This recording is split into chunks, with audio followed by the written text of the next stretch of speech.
As a guy that grew up really loving the mock sneakers or the slip-on sneakers, the mule sneakers, the and one-toe chillins and stuff like that, this is kind of right up my alley. I'll f with these.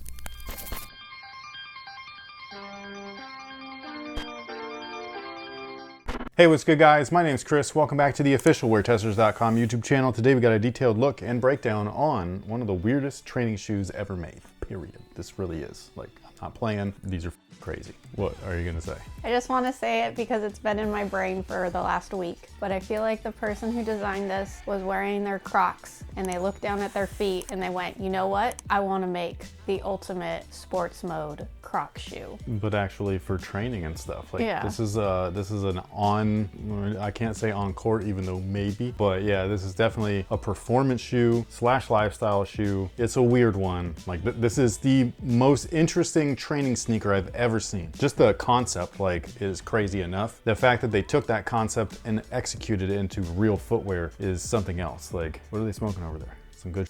So in case I forgot to say the name, this is the Under Armour SlipSpeed. It's a training shoe from Under Armour, but it's meant for casual use on top of performance use. On top of that, well, I don't even know where to start, but like they sent a giant box that I'm not gonna put on camera because it's literally like half the size, maybe a little bit longer than this table. So it came in one of those things. I did take apart the box so I can at least show you the tech breakdown. This would have been really cool had they come in the lid of this box. I got two pairs of these, by the way. So I have an all black one with a white bottom, and then there's this one with the pink bottom. But this is the retail box, so nothing is inside. I wish that there was. Like, I thought that this might have come with it. Maybe it will, I'm not sure. It didn't come in mine, like in this one, it came in the other one. But anyways, this is the tech features right here, so you can see them. I'll get some B-roll and everything, but you got your slip down with the heel down, speed with the heel up, so this is for training, this is for casual. It's got all kinds of breakdowns on there and everything, which is really dope. This thing actually is, I think, more informative. Like, it's got tons of stuff. It's basically an instruction booklet letting you know what's on there. So the first thing is grip, and they got a picture of Steph with his Curry 4 Flotros and his championship trophy, which is awesome. So no rubber, no squeaking. A lot of people associate squeaking with traction.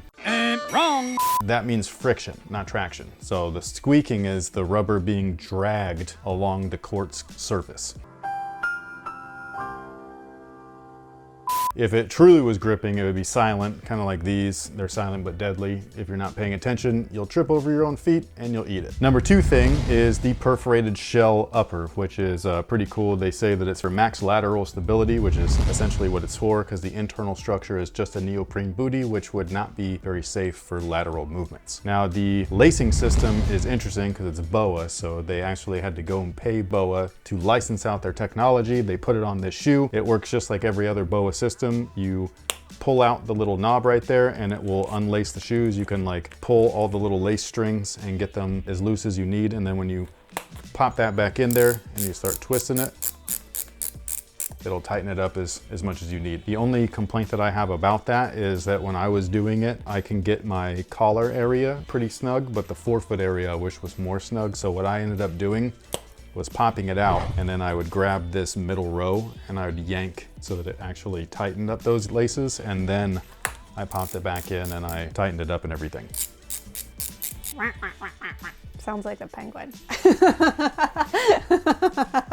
That's what she's here for. You are in the garden. You might as well take a bow.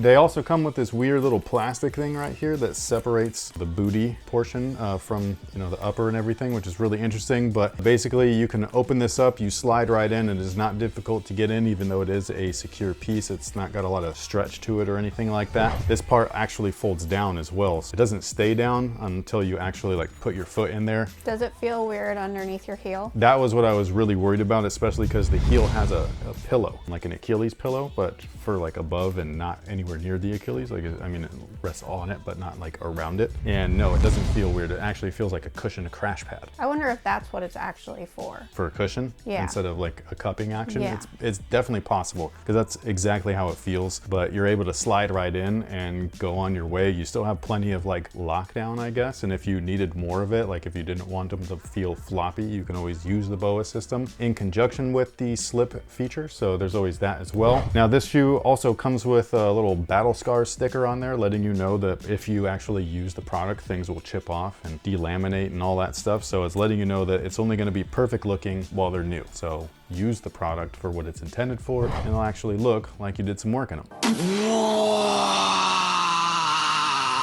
Now, I already went through the rest of everything on accident. I just kind of skipped ahead, so my bad. But the last feature is that they're machine washable. So they came with this micro mesh bag right here. There's instructions and everything like that. But basically, you put your shoes in there, you throw them in the wash, they come out and they look like this. You air dry them, don't stick them in the dryer. Okay, that will heat up the glue and then you'll have a problem. I think it's very, very interesting. This is one of the, I don't want to call it like innovation, but at the same time, it kind of is. You know what I mean? Like they're taking things that have been proven to work elsewhere and they've added them all together. That's kind of neat. Now, as far as the fit is concerned, they do fit true to size. Whatever size you typically wear, that's exactly what I would recommend. Even when these are in slip mode, they're still true to size. This is a weird shoe. This might be one of the weirder shoes of the year. Oh yeah, but weird in a good way, not weird like those crappy Jordan Crocs. No, those are awful, for one. For two, that's clearly pandering. You know what I mean? Like they are trying to hop on a trend that shouldn't even be a thing. That's pathetic as far as like performance brand of excellence. This is pushing the envelope of like what's functional.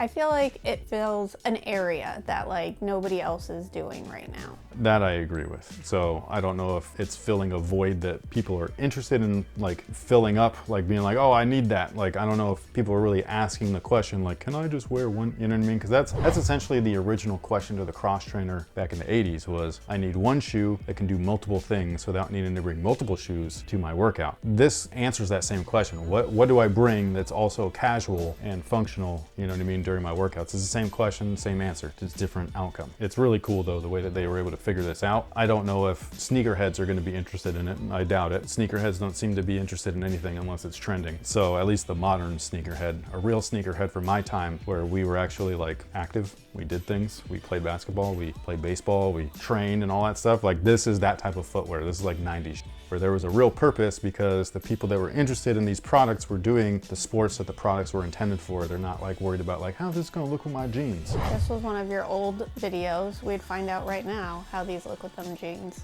Oh, thank goodness. Those jeans were awful. But with all that being said, let us know what you think about these down below in the comments section. Again, this is the Under Armour SlipSpeed. They're growing on me. I don't think that they're bad. If you've seen the Jordan 17 slip-ons, the clog posits, or the 15 slip-on mule, whatever, this is that, and I like that. Say what you will. I'm part of the sneakerhead era that built current sneakerheads. Just somewhere down the line, they split off and mutated into some weird thing called hypebeasts. These are not for you. These are for real heads. But sound off below. Let us know what you think about them down below in the comment section. Thank you so much for watching. Thanks to Under Armour for sending these over so we can check them out. If you were interested in grabbing a pair, we'll have a link down below in the description box. And with that being said, we'll catch you on the next one. So until then, have a good one.